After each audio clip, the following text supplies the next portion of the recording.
बिस्मिल्लाहिर्रहमानिर्रहीम, अस्सलाम वालेकुम। लाइव डॉक्टर शाहिद मसूद के साथ मैं हूं सुमेरा सलीम। नाज़रीन, पेशावर हाई कोर्ट ने नवमुंतखब वज़ीर आला से हल्फ लेने से मुताल्लिक दरख्वास्त पर महफूज फैसला सुना दिया है, जिसमें पेशावर हाई कोर्ट ने गवर्नर खैबर पख्तूनख्वा को कल नवमुंतखब वज़ीर आला सुहेल अफरीदी साहब से हल्फ लेने का हुक्म दिया है, जबकि गवर्नर खैबर पख्तूनख्वा फैसल करीम कुंडी साहब ने कहा है कि मैंने कभी भी हल्फ लेने से मना नहीं किया, जो मेरा आईनी फ़र्ज़ है वो मैं अदा करूँगा। और वज़ीर आज़म शहबाज शरीफ साहब ने कहा कि फ़लस्तीनी अवाम की आज़ादी, वक़ार और खुशहाली पाकिस्तान के लिए बुनियादी अहमियत की हामिल है। इसके अलावा भी दीगर मौज़ूआत पर आज हम गुफ्तगू करेंगे। स्टूडियो में हमारे साथ मौजूद है डॉक्टर शाहिद मसूद। अस्सलाम वालेकुम डॉक्टर साहब। वालेकुम जी। डॉक्टर साहब, पेशावर हाई कोर्ट ने गवर्नर खैबर पख्तूनख्वा को कल शाम 4 बजे तक नवमुंतखब वज़ीर आला से हल्फ लेने का हुक्म दिया है। क्या जो हमें सियासी बहरान नजर आ रहा था वो इस फैसले के बाद टल गया? देखिए, मुल्की मामलात पे तो मैं बात इसलिए नहीं करता कि एक सिस्टम जा रहा है जी, और जब वो जा रहा होगा तो जाता हुआ नज़र आएगा। अब उसमें सियासी तनाव, उसमें वायलेंस, उसमें बयानबाजी, उसमें कोई सर पैर, सिस्टम जी, और सिस्टम जब जाएगा तो जाता हुआ नज़र आएगा। एक लोग पूछ रहे होंगे ना, लोग क्या हो रहा है भाई, जी, और क्या हो रहा है, क्या हो रहा है, वो क्या, ये ऐसे ही हो रहा है ना। जी, तो ये सिस्टम रियासत के जो और दुनिया के जो हालात हैं उनके साथ ये सिस्टम कंपेटेबल नहीं है। तो इसलिए वो कहते हैं ना कि हर बार बार एक बॉल पे बस उसको आगे चलाएं। जैसे भी अगर कोई कोशिश कर रहा है सिस्टम को इसी तरह चलाने की, तो वो चला के देख ले, मुल्क का नुकसान हो रहा है इसमें। ये सिस्टम नहीं चल रहा। अदारे हैं, लोग हैं, अवाम हैं, इश्यूज़ हैं, प्रॉब्लम्स हैं मुल्क के बहुत सारे। तो ये जो सिस्टम है उससे डिसकनेक्टेड है मुसलसल। अच्छा, तो आगे बढ़ते हैं दूसरे मामलात की तरफ। अब ये अगर वो एक वज़ीर आला नहीं थे तो दूसरे तो थे ना। मतलब क्या ही मैं तो इसको इस पे क्या अपना, एक नहीं थे तो दूसरे थे, फिर दोनों में से एक तो थे ना जी। तो वो नहीं थे तो वो थे। और गवर्नर राज कैसे लग सकता है 18वीं तरमीम की मौजूदगी में? ये बुनियादी बात ही नहीं पता शायद लोगों को, गवर्नर राज लग रहा है। गवर्नर राज कैसे लग सकता है सूबाई असेंबली के, मतलब 12। तो मैं इस पे ज़्यादा जो है वो बात नहीं करना चाहता। इसी तरह से जो पंजाब में मामलात पेश आ रहे हैं इस वक्त, कशीदगी है, तो उसमें सरकारी शख्सियत तो नहीं आ रही सामने। उनको आके ऑन करना चाहिए ना, क्या हुआ क्या नहीं हुआ। वज़रा हैं, बैठे बात करें आके, लेकिन वो तो नहीं आ रहे। हम तो एक तनाव है, अल्लाह करे मुल्क इससे निकले जल्दी। और हमारी जो सिक्योरिटी के इश्यूज़ हैं और इकोनॉमिक इश्यूज़ हैं, शहादतें हो रही हैं, दहशत गर्दी दोबारा पनप रही है, ये और अवाम के अंदर सोशल अनरेस्ट है। तो अब इसमें जो है वो सबसे पहले तो वहाँ से शुरू करते हैं ना जहाँ से अगली जियो पॉलिटिक्स ने जन्म लेना है दुनिया की। ये मैंने आज सुबह सोशल अपने, मैं कम उस पर करता हूँ एक्स पे, लेकिन मैंने कहा था 1 ऑफ द सेंचुरी मूवमेंट है ये। इसको आप पहले 25 साल देखें तो आपको सिस्टम टोटल कोलैप्स होता नज़र आ रहा है।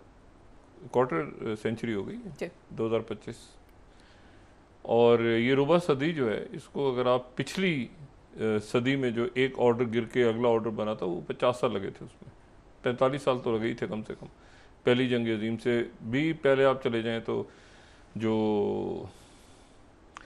19वीं सदी है तब से ही एक टर्मोइल चल रहा था, लेकिन वो जाके फिर एक सिस्टम नया ऑर्डर बना, उसमें लाखों जाने गई, करोड़ों जाने गई बल्कि, और वो सिस्टम जो है वो 50 साल भी नहीं चला, कोलैप्स हो गया। और इस सदी के अंदर अब जो 25 साल गुजरे हैं, तो इस सदी के 25 सालों के अंदर आप देखें तो ये सिस्टम आपको कोलैप्स होता नज़र आ रहा है ग्लोबल लेवल पर भी। और जो ग्लोबल लेवल पे जब ये टर्मोइल, केओस, अलाइंसेस, कोई सर पैर नहीं है चीज़ों का, कौन सा मुल्क किसके साथ है वहाँ, तो रियासतें फिर अपने आप को संभालती हैं ऐसे मौके पे। वो उस कन्फ्यूजन में जो है ना वो बड़े तहम्मुल के साथ फैसले रियासतें करती हैं, लेकिन हालात ऐसे हैं कि वो बाज़ दफ़ा वो ऐसे फैसले तेज़ी से करने भी पड़ते हैं। लॉन्ग टर्म स्ट्रेटजी आपके सामने बनाना बड़ा मुश्किल हो जाता है, लेकिन फिर भी आप ज़रा अब मिसाल के तौर पे जैसे यहाँ से अमन मुआहदे शुरू करते हैं जी। ना ये अमन है ना ये मुआहदा है, ना ये अमन है ना ये मुआहदा है। अच्छा, ये जो है, लेकिन ये प्रेसिडेंट ट्रंप ने चंद घंटों की जंगबंदी हुई है शायद, और उसमें बहुत से लोग वहाँ पे, बहुत सी शख्सियात, आलमी रहनुमा जमा हुए हैं, इजिप्ट में, और बड़े ज़बरदस्त रहनुमा, और ये सारे रहनुमा संजीदा, जो कि हकीकत में इनमें से अक्सरियत ये चाहती है कि ये जंग ख़त्म हो और जो है वो कोई रास्ता ऐसा निकले जिसके नतीजे में वहाँ पे सुकून आ जाए गज़ा में। इन्होंने कोशिश भी बहुत की है, ना सिर्फ ये कि इस्लामी ममालिक ने, अरब ममालिक ने, बल्कि इसमें यूरोप के जो मुल्क आए हुए थे या कनाडा भी था, बाकी मुल्क भी थे, लेकिन ना अमन ना मुआहदा। उसकी वजह यह है कि जो अलामिया, जिस अलामिया पे दस्तखत हुए, वो तो एक स्टेटमेंट है, ये मेरे पास वाइट हाउस की स्टेटमेंट है जिसके ऊपर साइन हुए, और ये एक Trump declaration for enduring peace, first अगर हम दिखा सकें, Trump declaration of enduring peace and prosperity. अब इसमें जो है एक ऐलान उनकी तरफ से हुआ है कि हम सारे लोग जो हैं वो चाहते हैं कि एक अमन सलामती हो जाए, और फिर उसके बाद आगे इसमें जो है वो ये है कि सब मिलजुल के रहें, खुशहाल रहें, खुश रहें, आबाद रहें, एक दूसरे से मोहब्बत करें, प्यार करें। ये आगे आप पढ़ते जाएं इसको, जितना इसको इस इस्लामी को देखेंगे तो ये जो है ये हमें पता है कि फ़लस्तीनी और इसराइली जो हैं इनको एक साथ रह के आगे बढ़ना चाहिए, और सिक्योरिटी उनकी गारंटीड और डिग्निटी उनकी अपहेल्ड होनी चाहिए, वगैरह वगैरह। होते होते होते होते तो ये सपोर्ट है, हम चाहते हैं, हम समझते हैं, हम कमिटेड हैं, मुस्तकबिल में ऐसे होने चाहिए।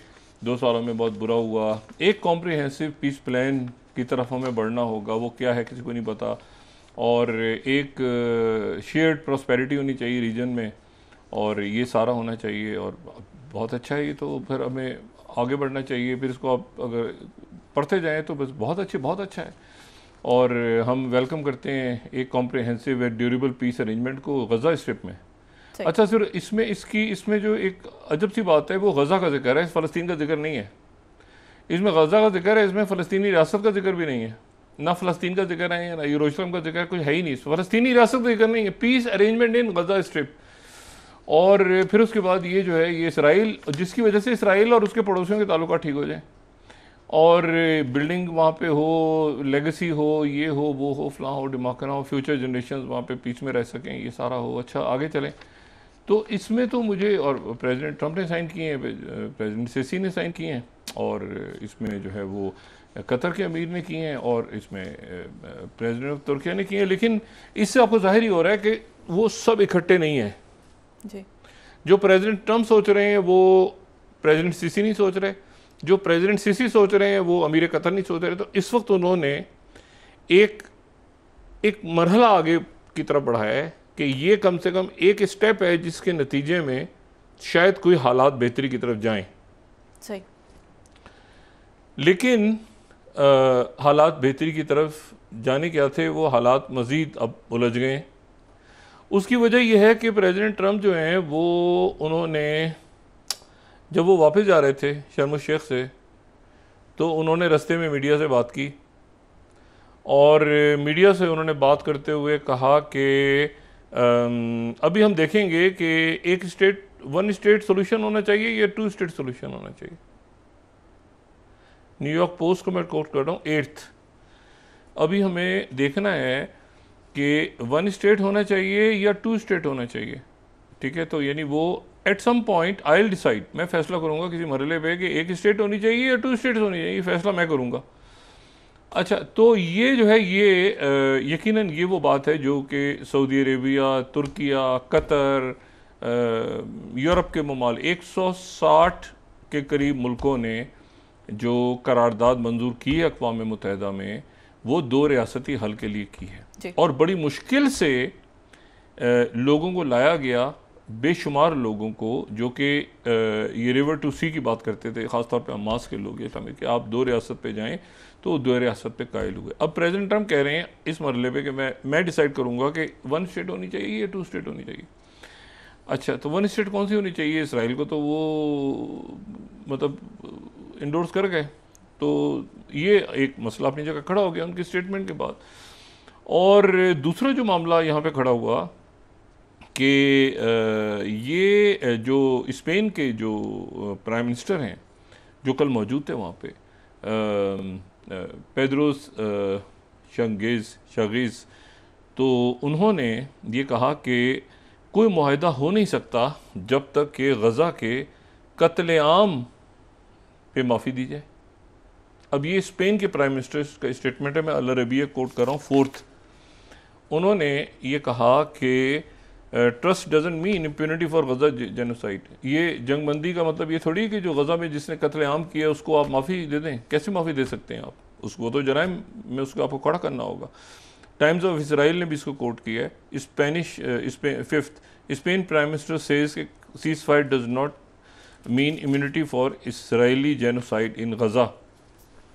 अच्छा, तो अब इसमें सवाल ये है कि फिर ये क्या है? ये सिर्फ जो है एक सारे मुल्क वहाँ पे जमा हुए कि किसी तरह प्रेसिडेंट ट्रम्प जो हैं वो वहाँ पर कोई लॉन्ग लास्टिंग कोई मंसूबा तैयार हो जाए, कोई बात आगे बढ़े। वो मिले हैं, बात सारी हुई है, लेकिन प्रेसिडेंट ट्रम्प से वो फ़लस्तीनी रियासत या ये है कि 2 स्टेट सोल्यूशन या यरूशलेम, इसकी बात वो नहीं करवा सकते। गज़ा की भी रीबिल्डिंग की बात ही हो रही है। सिर्फ गज़ा को हम जो है वो रीबिल्ड करेंगे, अरसर नौ तामीर करेंगे उसकी, बस वहाँ के लोगों का क्या बनेगा, जेनोसाइड का क्या बनेगा, वहाँ पर फ़लस्तीनी रियासत का क्या बनेगा, मगरबी किनारे में क्या हालात हैं, उसका तो कोई जिक्र है ही नहीं इसमें।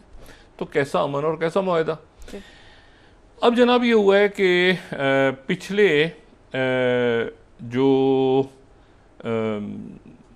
चंद घंटे हैं, और ये मैंने कल भी बात की थी, आज मैं दोबारा दोहरा रहा हूँ, 154 जो फ़लस्तीनी जो इसराइल के हुकूमत खानों में थे, जेलों में थे, उनको रिहा करके और वहाँ से उनकी जो इनिशियल माहिदा था उसके बरखिलाफ़ इसराइल ने उनको जलावतन कर दिया मिस्र में। ये मिस्र में तय नहीं था कि वहाँ से इनको भेजेंगे। मिस्र और इसराइल के ताल्लुकात भी इस वक्त ख़राबी की तरफ जा रहे हैं और जा सकते हैं। उसकी मैं वजह आपको बता रहा हूँ, और ये मैं वाशिंगटन पोस्ट को कोट कर रहा हूँ। Egyptian official says 7th 154 Palestinian prisoners release by Israel have been sent to Egypt. ये जब मुआहदा हो रहा था तो उसकी एक शिक ये थी कि कोई भी फ़लस्तीनी जो ये 20 पॉइंट्स का जो एग्रीमेंट था ट्रम्प लाइन का, उसका उसमें लाज, और सऊदी अरेबिया और इजिप्ट और इन मुल्कों ने बड़ी कोशिश कर, अब वहाँ जो हो रहा है ग्राउंड पे वो कुछ और है, जो तय हुआ था कुछ और है। तो इसलिए तो सारे इस वक्त जो है वो आप समझेंगे वो पी गए हैं उस बात को, ठीक है। यानी बस आप कहेंगे वो एक तरह से, लेकिन अभी ये बदतर हो रहे हैं हालात, क्योंकि ये एक अटैम्प्ट थी और इस अटैम्प्ट का फेल होना इस तरह से बिल्कुल ही अजब था। अब उन्होंने, अच्छा 154 लोग, इसमें वो नहीं है मरवान बरगोती और हसन सलामा और ये सारे अब्दुल्ला बरगोती और वो सारे हैं ही नहीं, लेकिन 154 जो दूसरे भी रिहा हुए, ये उनमें से कोई आदमी 20 साल से है, कोई 22 साल से, तो अपने घर वालों से मगरबी किनारे पे जाके मिलेगा तो सही ना एक दफ़ा कि मैं ज़िंदा हूँ, मैं अपनी वो उनको जेलों से निकाल के उनको यहाँ पे सनाई की तरफ उन्होंने धकेल दिया यहाँ पे। और यहाँ पर जाहिर सी बात है कि उनकी जो कंडीशन थी जेलों में, हुकूमत खानों में, तो यहाँ पे इजिप्ट के लोगों ने उनको देखा होगा, उठाया होगा, लेकिन ये मुआहदे का हिस्सा नहीं था। और इसलिए ये कि वो प्रेसिडेंट ट्रम्प की आमद के वक्त यहाँ पे बदमज़गी पैदा ना हो, क्योंकि इसी दौरान काहिरा में कोई ब्लास्ट वगैरह की इतला भी आ रही थी कि वो ब्लास्ट वगैरह वहाँ पे हुए हैं 2-4। अच्छा, बहरहाल प्रेसिडेंट ट्रम्प ने एक तो बात ये कि ना कोई अमन ना कोई मुआहदा, एक बात। दूसरी जो बात है, वो प्रेसिडेंट ट्रम्प अभी तक क्लियर नहीं है कि 2 रियासतें बनेंगी या नहीं बनेंगी। बस 2 रियासतें ही नहीं बनेंगी। इसीलिए सऊदी अरेबिया में आज मैं उनके मीडिया और ऑपेड्स और बाकी चीज़ें देख रहा तो बड़ा शदीद रद्द अमल है इसके ऊपर, क्योंकि सऊदी अरेबिया और फ्रांस की मुश्तरका कॉन्फ्रेंस थी जिसमें पाकिस्तान शरीक हुआ था, और जिसमें ये जो कॉन्फ्रेंस हुई थी अक़वाम मुत्तहिदा से पहले, और 2 स्टेट सोल्यूशन के ऊपर ही हुई थी। अब प्रेसिडेंट ट्रम्प का अगर जहनी क्लियर नहीं है कि 1 स्टेट या 2 स्टेट, तो फिर तो ये बिल्कुल ही एक अजीब सी बात है।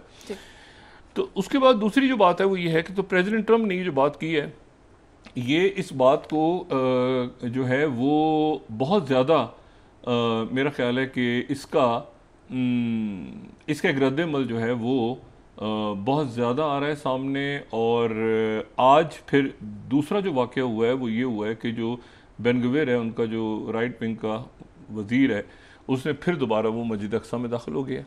पुलिस की और सिक्योरिटी फोर्सेस की भारी प्रोटेक्शन के अंदर वो वहाँ दाखिल हुआ है, और फिर उसने बेहुरमती वहाँ पे दाखिल होकर की है। उसने शो किया है कि हम अपनी जगह पे मौजूद हैं सारे, और हमें तो एक स्टैंप लग गया प्रेसिडेंट ट्रम्प का। उसके साथ ही तीसरा जो वाक़या हुआ है वो ये हुआ है कि फ़लस्तीन के अंदर गज़ा में खाना जंगी शुरू हो गई है। और गज़ा में खाना जंगी शुरू हुई है, और खाना जंगी इस तरह से शुरू हो गई है, बहुत से ग्रुप वहाँ पे दाखिल हो गए हैं जो कि इमदाद और ये और ट्रक्स व्रक्स लेके, और उनकी लड़ाई शुरू हो गई है हमास के लोगों के साथ। और इनमें एक तो वही जो अबू यासिर शहाब का जिक्र, यासिर अबू शहाब का जो कबीला है पूरा, उसका मैं जिक्र कर रहा था। ये रफ़ा के इलाके में ज़्यादा है, इसको पकड़ लिया था 2015 में, कल भी बात की थी। तो ये वहाँ पे दाखिल हो गया अपने काफ़ी लोगों को लेकर, और इनके पास जो है असला भी है, सब कुछ है, और ये दाखिल हो गया। फिर उसके बाद एक दोगमुश कबीला है, दोगमुश कबीला, ये जो है ये दूसरा और बड़ा मजबूत है, और ये भी गज़ा के अंदर एक कबीला मौजूद है। मुमताज़ दोगमुश इसके पहले रहनुमा थे। तो वो कबीला भी लड़ रहा है इस वक्त लड़ाई, उसके पास भी असलहा आ गया है और पैसा बहुत ज़्यादा है, वो भी हमास के साथ और बाकी लोगों के साथ वो लड़ाई शुरू हो गई है। तीसरा ये है कि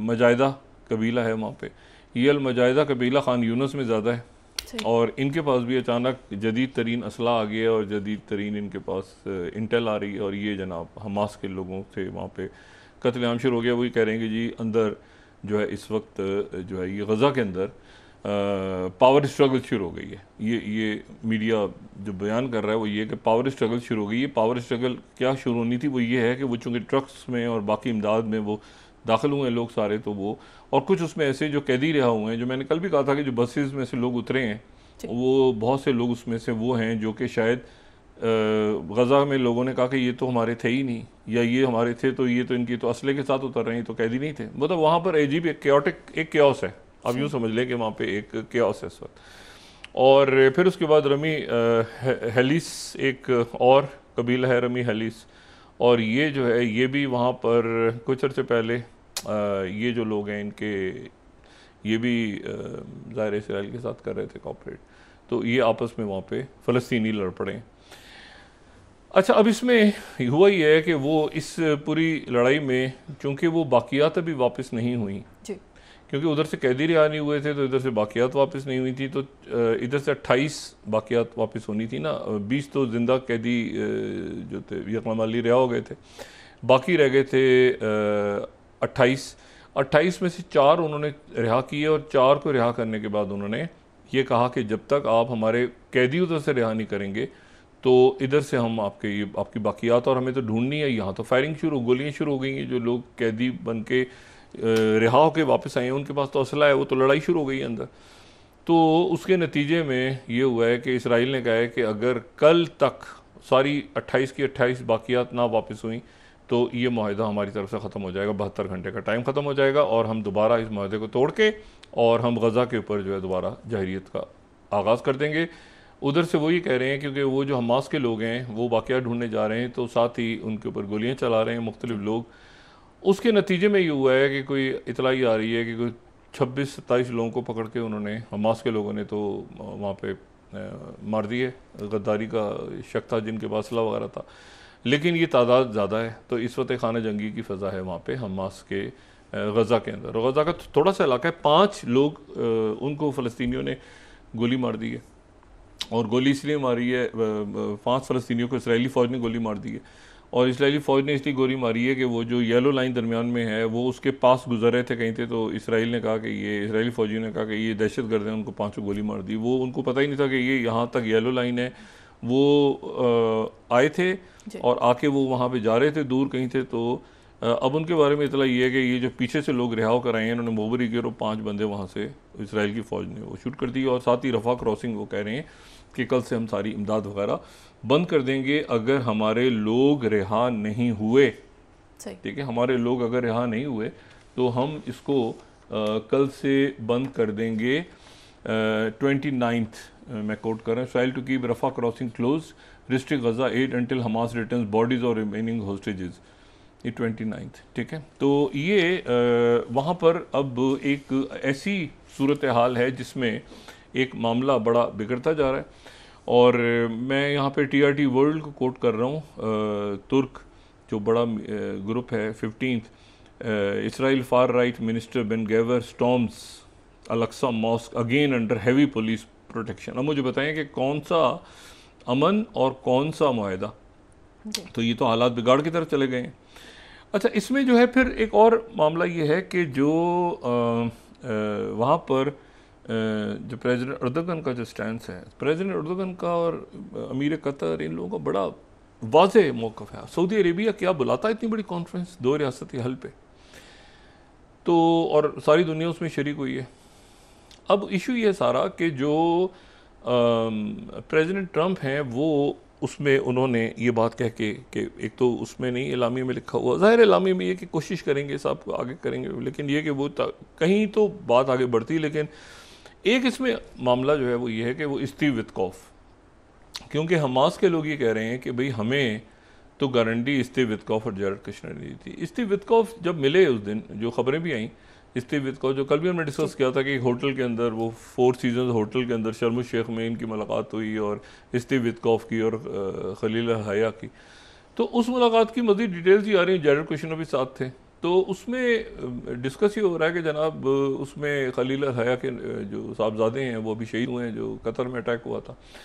तो वहाँ पर ये भी बात डिस्कस हुई कि जो इनके बेटे हैं, एक तो इनके जैक है ना बेटे, जो कि ये क्रिप्टो और बाकी बिजनेस जो बिलियनर हैं इनके, स्टीव विटकॉफ के, लेकिन जो इनके दूसरे बेटे एंड्रियो थे, वो 22 साल की उम्र में वो नशावर तो नहीं, मतलब है कि नींद की गोलियां ज़्यादा खाने के वो आदी थे, तो उसमें वो खा के अपने फ्लैट में उनकी फिर बॉडी जो है वो 22 साल के थे, तो उनकी डेड बॉडी, एंड्रियो उनका नाम, तो बहुत वो प्यार उनसे करते थे और करते हैं यकीनन अभी भी।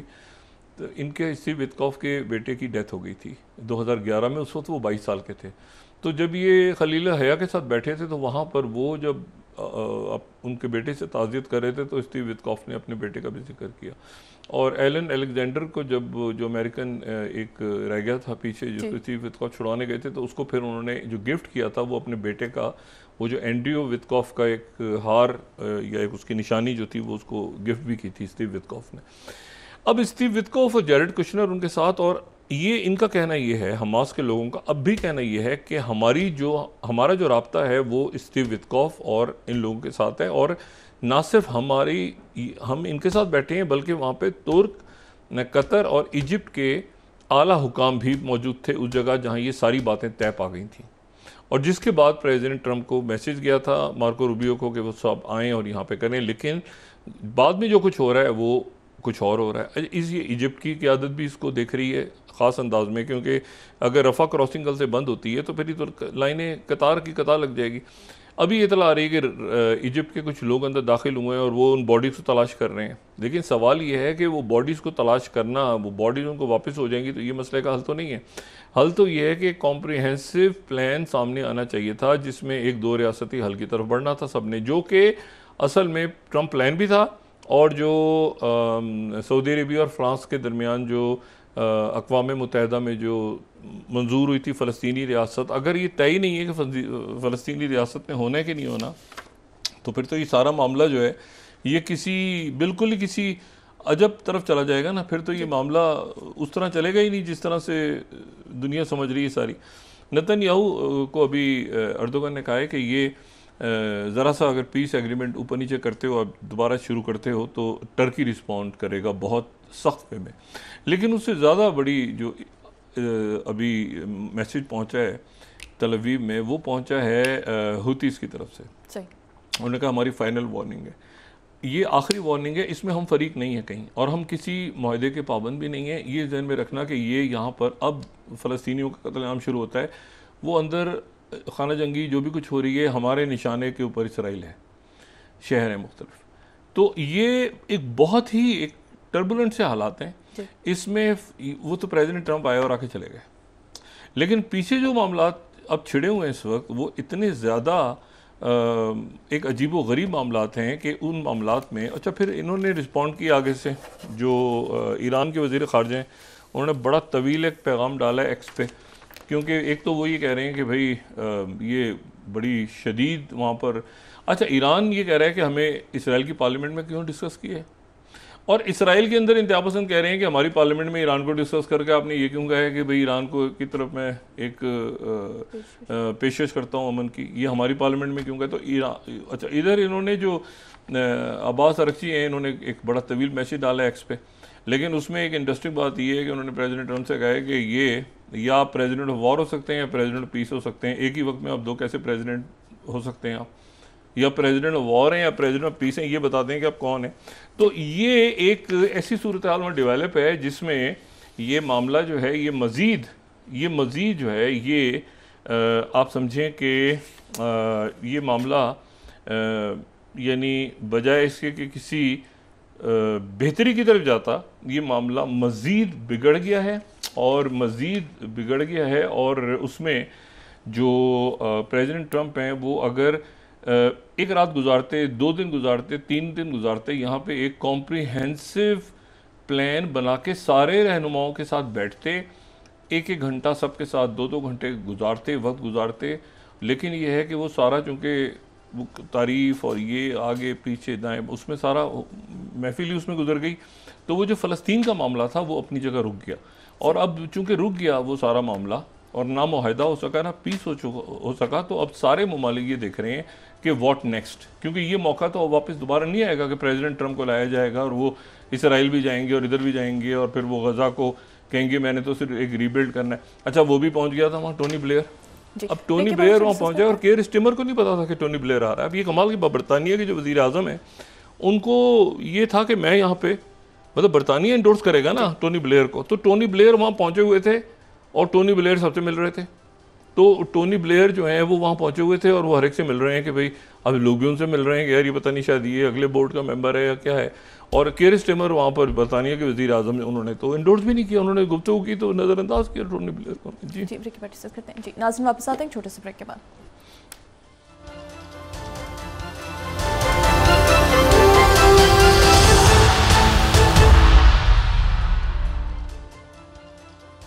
वेलकम बैक नाज़रीन। डॉक्टर साहब, अमेरिकी सदर डोनाल्ड ट्रंप ने फील्ड मार्शल की भी तारीफ की। कल उन्होंने कहा कि साहब की तारीफ की उन्होंने कहा मैं फेवरेट फील्ड मार्शल, और उन्होंने शहबाज शरीफ साहब ने दरमियान में उन्होंने शहबाज शरीफ को बुलाया जी।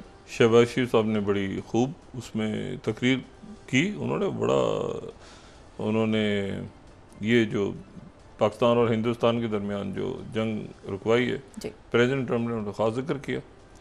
तो वो जाहिर है कि एक मौजू बना हुआ है, सारे रहनुमा खड़े थे तो वो देख रहे थे शहबाज शरीफ साहब को और ट्रंप को। तो ये बहरहाल पाकिस्तान अब आगे कैसे मामला चलते हैं ये देखना है, लॉन्ग टर्म में कैसे मामला आगे चलते हैं। और ये मैंने आपसे कहा ना कि एक इतनी बेचैनी, देखें ये जो फॉक्स न्यूज़ की है ना थर्ड, मैं यहाँ पे फिर कोट कर रहा हूँ, ये इसके बाद जो थर्ड स्लाइड अगर हम दिखा सकें, इसके बाद वो तमाम का तमाम जो एक मामला है ना वो मशरिक़ वस्ता, वेस्ट एशिया, इस्लामी मुल्कों में हर जगह जितने भी लोग मौजूद थे वहाँ पे, वो उन सब के अंदर ये एक अच्छा, और वो सारे उनके साथ तैयार थे तकरीबन प्रेसिडेंट ट्रंप कि ये 2 स्टेट होगा। ये इसीलिए वो आ रहे हैं ना कॉम्प्रिहेंसिव प्लान। अब फॉक्स न्यूज़ ज़रा दोबारा देखेंगे फॉक्स न्यूज़। अब ये फॉक्स न्यूज़ का जो सिर्फ आप ये देख लें, मैं फॉक्स न्यूज़ को कोट कर रहा हूँ, वही कह रहे हैं कि Trump declines to commit to 2 state solution after historic Gaza peace we will have to see. अब हम देखेंगे। अब मसला ये है कि ये अगर ये तो एक कॉम्प्रिहेंसिव प्लान बना था जिसमें जो अल्टीमेटली यानी अभी वो बोर्ड ऑफ पीस या पीस ऑफ बोर्ड भी नहीं तैयार हुआ उसमें। अच्छा, जो टोनी ब्लेयर है वो वहाँ पहुंचे हुए थे, केयर स्टीमर को पता नहीं था। फिर दूसरी बात ये है कि वो जो खबर आई कि उर्दुगन को पता चला कि ये नेतन्याहू पहुंच रहा है, ठीक है ना, तो उन्होंने कहा कि मैं तो नहीं शर्म शेख में लैंड नहीं करूंगा, नेतन्याहू लैंड हो गया। लेकिन उसके साथ ही जो है, और वो जनरल सीसी को फ़ोन किया उन्होंने, प्रेसिडेंट सीसी को। सीसी ने जाहिर है कि इन्वाइट कर लिया था प्रेसिडेंट ट्रंप के कहने पे, तो उन्होंने फिर प्रेसिडेंट ट्रंप को बताया होगा। और प्रेसिडेंट उर्दुगन तो वापस जा रहा है, लेकिन एक फ़ोन और आया, वो ज़्यादा सीरियस था, वो डायरेक्ट जो है वो फ़ोन आया प्रेसिडेंट सीसी को कि क्या आपने दावतनामा भेजा है, दावत भेजे तो हम पीछे हट रहे हैं। और वो आया शिया सुदानी की तरफ से, जो कि इराक़ के इस पूरे जो पूरी मिडल ईस्ट की चेस बोर्ड है, इराक़ को आप ना भूलें बिल्कुल, इराक़ की बड़ी इस वक्त इम्पोर्टेंस है।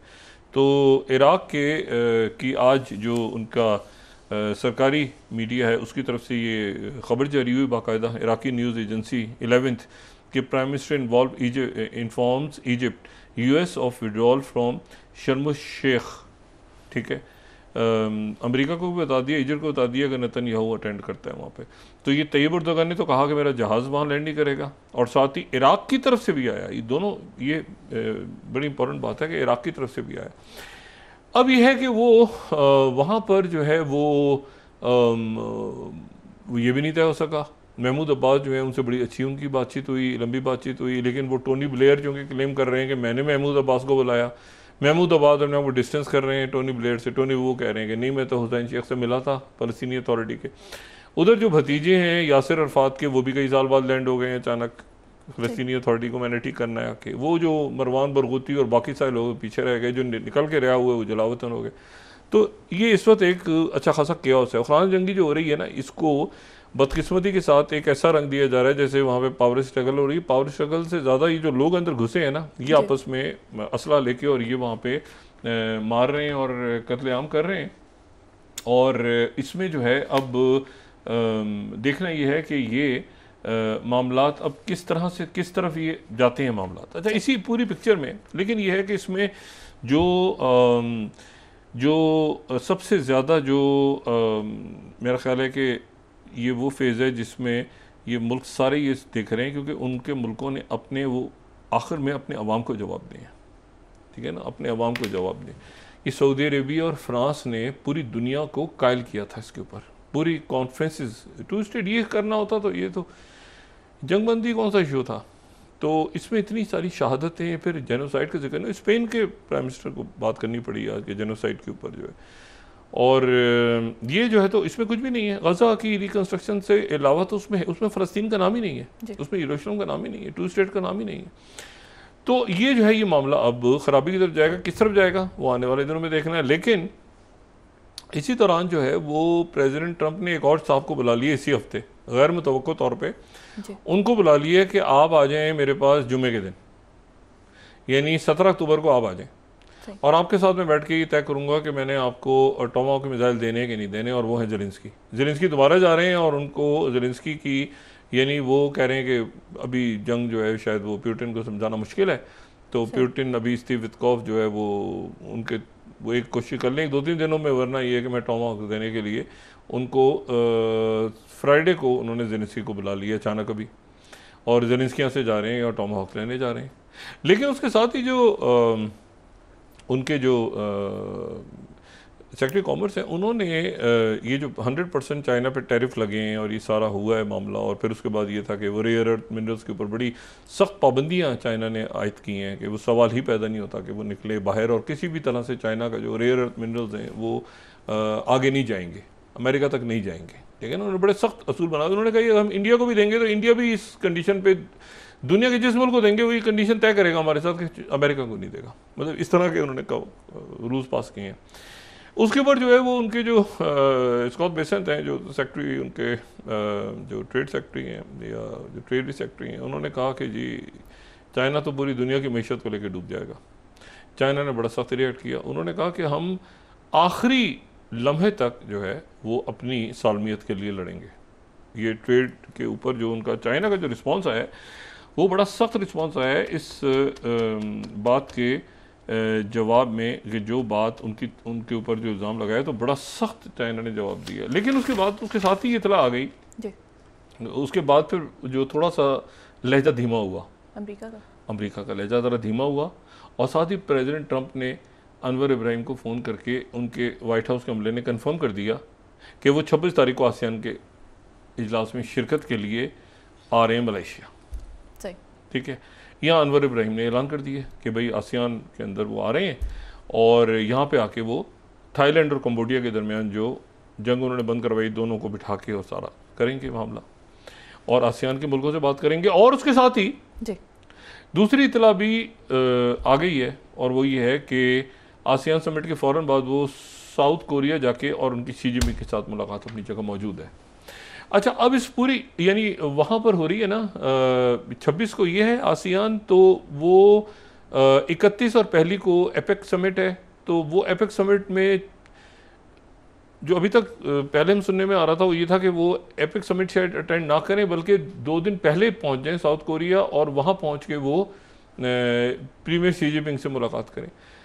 अब चाइना से अभी तक कंफर्मेशन नहीं हो रही कि क्या चाइना पहले जाने को तैयार है शी जिनपिंग, या वो एपेक की समिट में ही जाएंगे और वहीं जाके वो मिलेंगे। लेकिन प्रेसिडेंट ट्रंप की तरफ से कोशिश हो रही है कि मैं उनसे अलग मिलूं और फिर अलग मिलके मैं एपेक समिट से पहले ही चला जाऊं।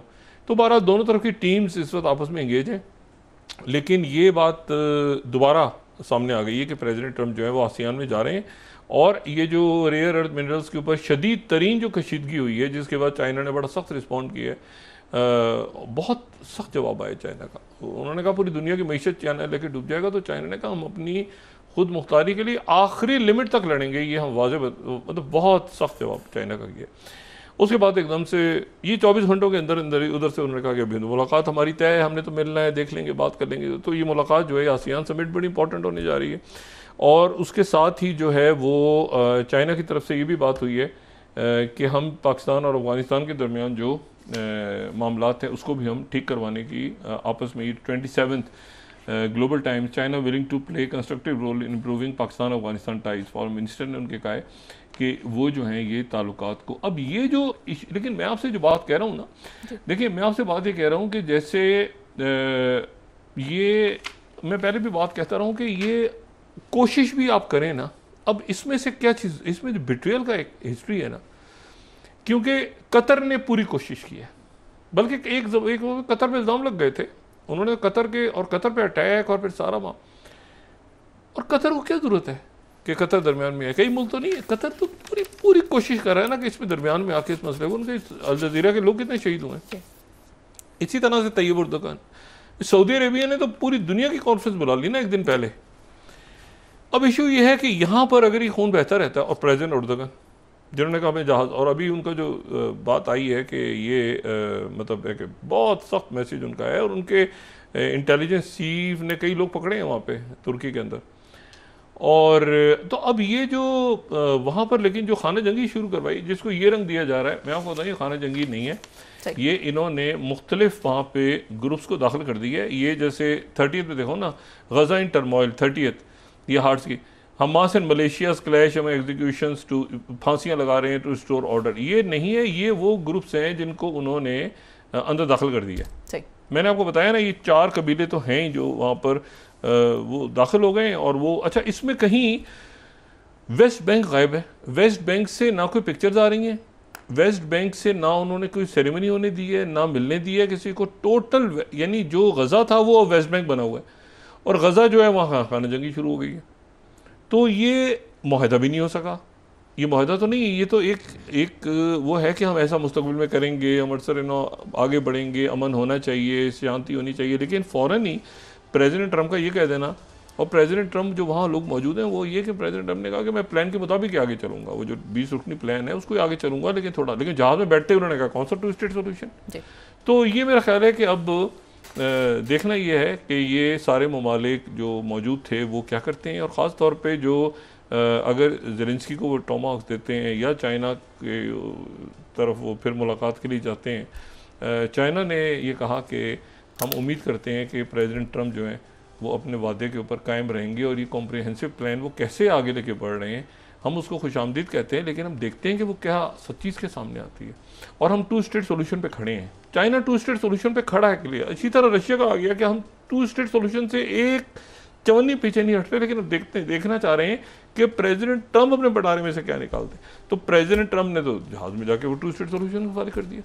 तो अब ये है कि अब ये इस दुआ है हमारी कि अल्लाह ताला वहाँ पे एक जेनोसाइड और इतनी बर्बादी और तबाही और ये सारा हुआ है, तो उसमें कोई अच्छी खबर वहाँ से है, लेकिन ये है कि अमन तो कायम नहीं हुआ और मुआहदा भी नहीं हुआ। जी बहुत शुक्रिया डॉक्टर साहब। ये स्टेटमेंट है, आइडियाज़ हैं, अच्छे ख्यालात हैं जिनमें सबने साइन किया है, लेकिन कोई पीस एग्रीमेंट नहीं हुआ। जी बहुत शुक्रिया डॉक्टर साहब। नाज़रीन, इसके साथ ही आज का प्रोग्राम अपने इख्तिताम को पहुंचा। मुझे सुमेरा सलीम को इजाज़त दीजिए, अल्लाह ने के बाद। जी डॉक्टर साहब, अपने दोस्तों रिश्तेदारों गिरदोनवाह के लोगों का सब ख्याल रखिएगा। अल्लाह हाफ़िज़।